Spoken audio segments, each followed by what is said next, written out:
All right. Hello, everybody, and welcome to another episode 16 of my Gateway Experience.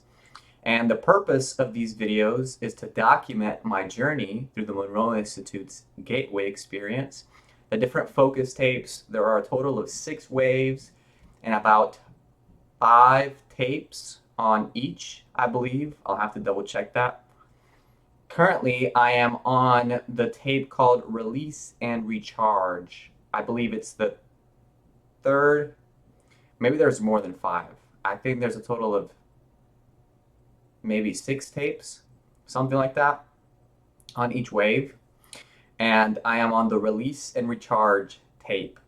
And right now, I am doing the third day doing it. So today was the third day.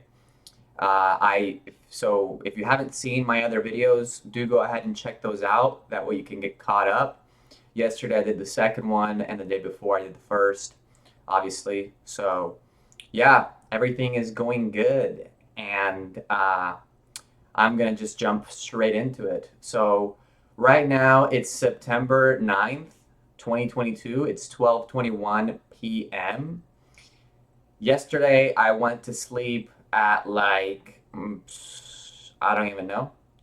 I was busy doing adult stuff, and it was great. So, yeah, this morning I woke up at like 10, yeah, 10 o'clock basically, and it was disorienting when I first woke up. I felt like I was in a very, I couldn't really tell. I could obviously, but I forgot where I was because I was so entrenched in my dream, and it wasn't anything special.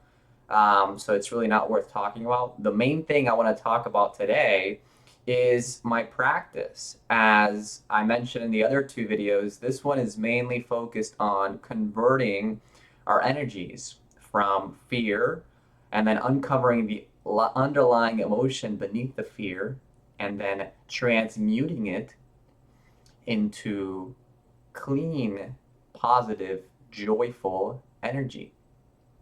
And that's what I did. I went ahead when I woke up, I did my meditation, I did everything that I needed to do. I spent some time with my kids. I also spent about 30 minutes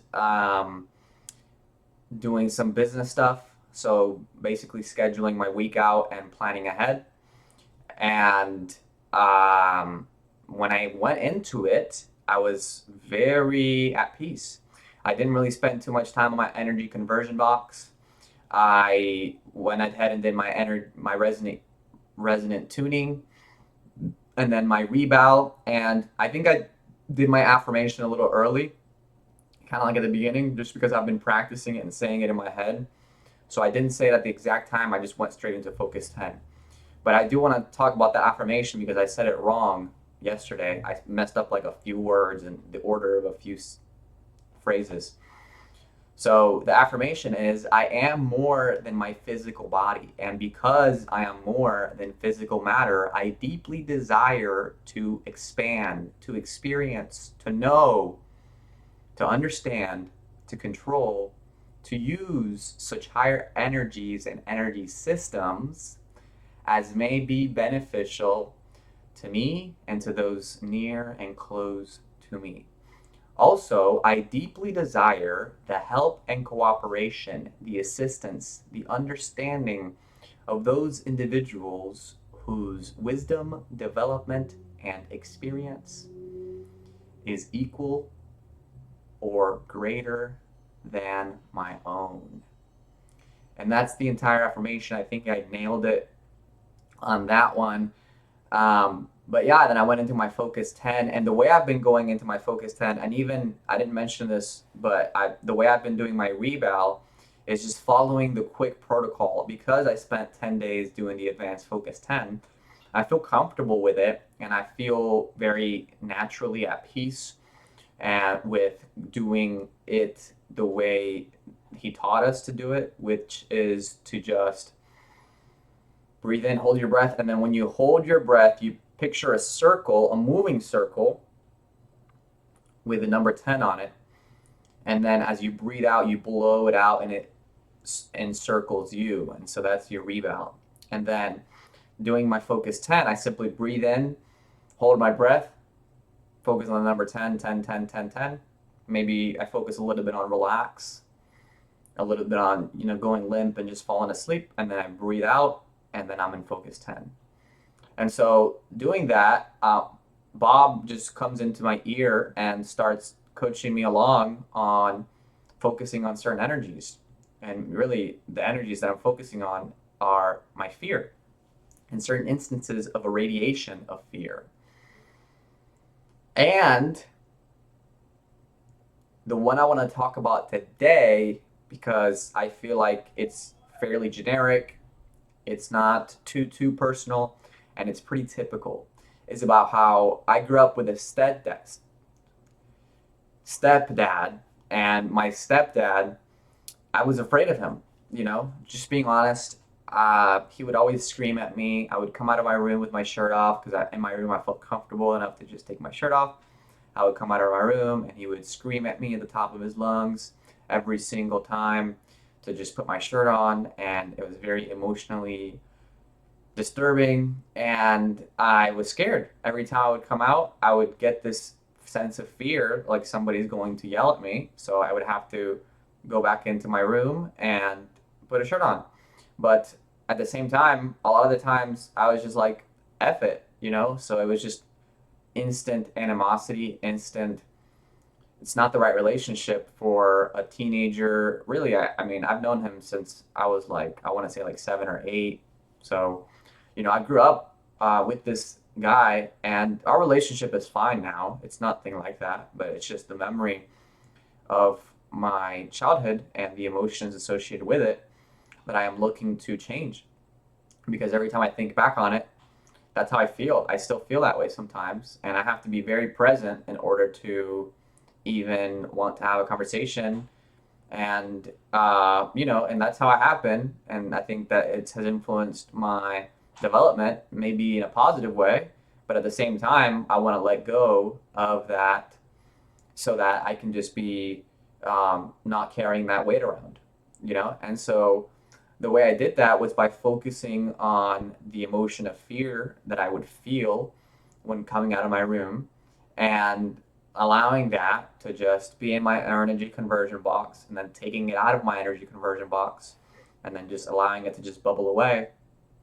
And then I found out I kind of already touched on it a little bit, but the emotion underneath that was frustration, anger, animosity, um, a little bit of sadness, you know, because my parents were separated. And I think I always knew he wasn't my biological father. And he didn't really feel like a loving person to me either. So um, it was sad. I was sad, and I allowed that emotion. I focused on it. I tried not to jump ahead too much. I just focused on it. And then as I focused on it and allowed it to just go through my body and just focused inside of the energy conversion box, I took it out and then I just lifted it up and allowed it to just bubble away. And then the energy that I pulled in was a memory of my childhood when I was around all my loved ones before my parents got divorced. And I was like doing some kind of dance at a birthday party. I think it was my birthday. And everybody was cheering, and I was super comfortable with everybody. I didn't really think too much about it. It was just very effortless. And that's how it should be, you know? And so and also I focused on the memory and just perceived the memory of my parents got divorced and all of that. It's nothing to be too sad about now. There's nothing that I can do about it. I've tried. I've not really tried like to get them back together, but I've tried to rebuild those broken relationships. and it's I'm doing better now. It's not perfect. I don't talk to my dad or my stepdad or even my mom on a regular basis. Mostly because I don't want to have to do all the work. Um, I reach out and we communicate every once in a while, but yeah, I'm just focused on making sure that my family is going well since I have a wife and two kids now, so a boy and a girl. And yeah, so I just pulled in that energy and that emotion of just being around loved ones. That way, when I'm raising my own kids, I know that's the feeling that I want them to have, and I'm creating from that memory instead of anything else. So that was the practice today. Um, Obviously, I had two other memories, and also another thing that I wanted to talk about was those memories that were kind of flooding my mind. I realized that it was all related, they were all related to each other. So as I would focus on the fear, obviously they were all memories of fear, but then once I started to kind of diversify and go into different feelings underneath the fear, I started to realize that all the emotions that came up, or all the memories that came up with those specific emotions, for example, frustration, sadness, or shame, things like that. All the memories that were coming up, um, that were flooding my mind, that I was getting kind of getting confused and mixing memories here and there, they were all associated with the same feeling.